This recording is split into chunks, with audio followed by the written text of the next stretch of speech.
جس گھر میں کتا، تصویر اور جنبی یہ تین ہوں وہاں رحمت کا فرشتہ نہیں آتا۔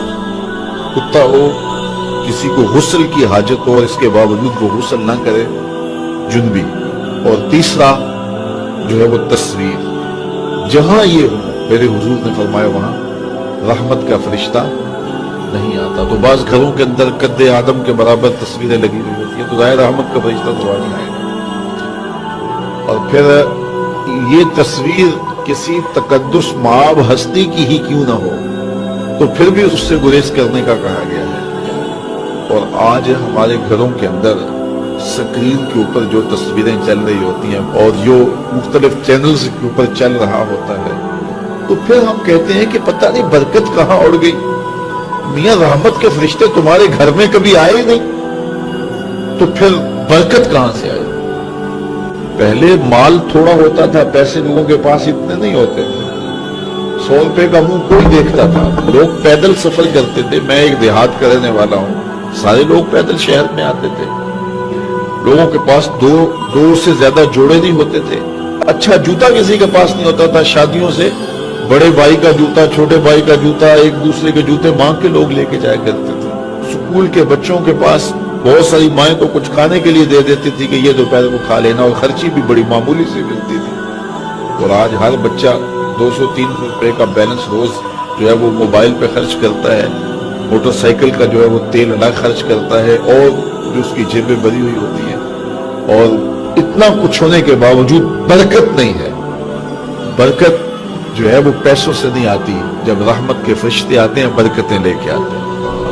اور ہمارے گھروں کے اندر جو قدآور سکرینیں لگی ہوئی ہیں اس سے برکت ہو گئی ہوئی، اور اس پہ پھر کیا کیا دیکھا جا رہا ہے اور کیا کیا دکھایا جا رہا ہے، تو پورے ملک سے برکت ہو گئی ہوئی۔ پیسے کی فراوانی کے باوجود برکت باقی نہیں، کثرت کچھ چیز نہیں ہے، برکت کچھ چیز ہے۔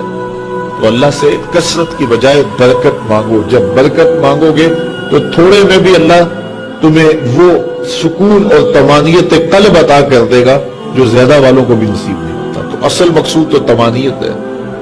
تو اپنی اولاد کو جو ہے وہ اپنے عمل کے ساتھ، اپنے رویے کے ساتھ صالحیت کی جانب لے کر کیا جاؤ۔ قرآن مجید کی تلاوت معمول رہے گھر میں، اور 5 گانہ نماز کے لیے گھر میں مصلی بچھیں، مائیں بہنیں بیٹیاں گھروں میں مصلی بچھائیں، اور مرد حضرات مسجد کا رخ کریں، تو پھر دیکھنا کہ اس کے اثرات مرتب ہونے لگے۔ ایک بندہ جا رہا تھا جنگل میں تو اس نے دیکھا کہ ایک لومڑی ہے جس کے پاؤں بھی کٹے ہیں، ہاتھ بھی کٹے ہوئے۔ اس نے کہا مالک تو اس کو کیسے رزق دیتا ہوگا؟ تو وہ ایک درخت پہ چڑھ کے بیٹھ گیا، ایک شیر آیا، اس نے شکار کیا اور کچھ کھایا اور باقی بس خودہ چھوڑ کے چلا گیا۔ یہ رینگتی ہوئی آگے بڑھی اور وہ جو بچہ کھچا تھا اس نے وہ کھا لیا۔ تو اس کا بڑا یقین حامل ہو گیا، اس نے کہا کہ مالک کو کتنا کریم ہے، اس کو بھی رزق دیتا ہے۔ ایک غار میں جا کے بیٹھ گیا، جب وہ بے دست و پا لومڑی کو رزق دیتا ہے نہ تو پھر انسان۔ ایک پہر گزرا، 2 پہر گزرے، وہ عاطف سے آواز آئی میرے بندے میں تجھے بھی دوں گا لیکن شیر بن لومڑی نہ بن، شیر بن لومڑی نہ بن، کہ خود بھی کھاؤ اور اوروں کو بھی کھلا۔ تو قسمت کا ہے جو مل کے رہتا ہے، اب وہ شیر بن کے لے لے یا لومڑی بن کے لے لے، حرام ذریعہ اختیار کر لے یا حلال ذریعہ اختیار کر لے، اب یہ ہمیں اس نے اختیار دیا۔ فَلَنُحْيِيَنَّهُ حَيَاتًا طَيِّبَةً، اللہ فرماتا ہے کہ جو میرا ہو جائے پھر میں ستھری زندگی دے دیتا ہوں، میں پاکیزہ زندگی دے دیتا ہوں، میں نورانی زندگی عطا کر دیتا ہوں۔ تو یقیناً جو اس کے ہو جائیں پھر اللہ اس کا ہو جاتا ہے۔ فَلَنُحْيِيَنَّهُ حَيَاتًا طَيِّبَةً کا روپ چڑھتا ہے ان کے چہرے کے اوپر، زندہ ہوتے ہیں تو خوبصورت زندگی گزارتے ہیں، اور جب اس دنیا سے جاتے ہیں تو پھر بھی خوبصورت زندگی گزارتے ہیں۔ اللہ تعالی ہمیں ایسا کر دے کہ مرنے کے بعد بھی ہمارے چہرے پہ رسول اللہ کے انوار کا عکس نمایاں ہو، اور دنیا کی زندگی میں رہیں تو ہم طمانینت کی زندگی، سکھ اور چین کی زندگی گزاریں۔ صبح سے لے کر شام تک ٹینشن، مصیبت، پریشانیاں، کیا ضرورت ہے اتنا کچھ لینے کے لیے؟ درود پڑھتے جاؤ، زندگی گزارتے جاؤ، زندگی سوچی گزارو، زندگی اوکھی نہ گزارو، جو اللہ نے دے دیا اس پہ راضی ہو جاؤ، بس ٹھیک ہے۔ اگر کوئی لوگ تمہیں گالیاں دیتے ہیں، برا کہتے ہیں، کوئی بات نہیں، بھولیا لوکی تینوں کافر کافر آکڑ تو آہو آہو آہو، کوئی تکلیفیں دیتا ہے پھر بھی پریشان نہ ہو، رزق تھوڑا ہے تب بھی پریشان نہ ہو، زیادہ ہے پھر بھی ٹینشن نہ لو، اللہ کا شکر ہے، اللہ نے جس حال میں رکھا ہے۔ اور سنو، میں کہتا ہوں کہ یہ ٹینشن فری حدیث ہے۔